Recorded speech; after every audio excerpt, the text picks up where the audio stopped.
বাইরে থেকে খাবার কে অর্ডার করেছে? তাড়াতাড়ি সামনে আসো। টিচার আমি অর্ডার করেছি। এক্ষুনি ক্লাস থেকে বাইরে বের হও। আর এইটা কার? টিচার এই যে নিন স্যার। টিচার এটা তো ডবল স্ট্যান্ড হয়ে গেল, আমরা করলে ভুল আর ও করলে সঠিক। আমিও এই কথা প্রিন্সিপালকে বলছিলাম। প্রিন্সিপাল স্যার, ও আমাদের বাসা মুশকিল করে দিয়েছে। ওই বল তোর কি প্রবলেম? কার এত বড় সাহস যে আমার ভাইকে ডিস্টার্ব করছে? দূর তোর ছাতার মাথা। এটা কে স্যার? এটা তো আমাদের চেয়ারম্যানের একমাত্র পুতা ছেলে। মনিটর জি প্লিজ আপনি খাবারগুলো ক্যান্টিন থেকেই কিনুন। বাচ্চাদের সামনে আমাদের একটু সম্মান তো করুন। টিচার দেখুন, ক্যান্টিনের খাবার থেকে আমার কোনো প্রবলেম নাই, কিন্তু ওখানকার খাবার একটু বেশি দামি, আর এই জন্য আমাকে বাধ্য হয়ে বাইরে থেকে খাবার অর্ডার করতে হয়। আর এমনিতে উপরে ডান সাইডে ক্লিক করে আপনি অর্ডার করতে পারবেন, অনেক কম টাকায় পেয়ে যাবেন। ঠিক আছে মনিটর জি, এখন থেকে আমরা সবাই বাইরে থেকেই খাবো।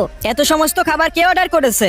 বাইরে থেকে অর্ডার করা মিলটি তো সত্যি অনেক টেস্টি ইয়ার। কি হয়েছে শালা, তোর তো এখন অনেক বাইরে বেড়ে গেছে।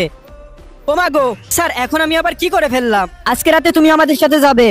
ভুলে গেছে নাকি নাইট গেম ছিল না? কিন্তু নাইট গেমে প্রিন্সিপাল স্যার কি করবে?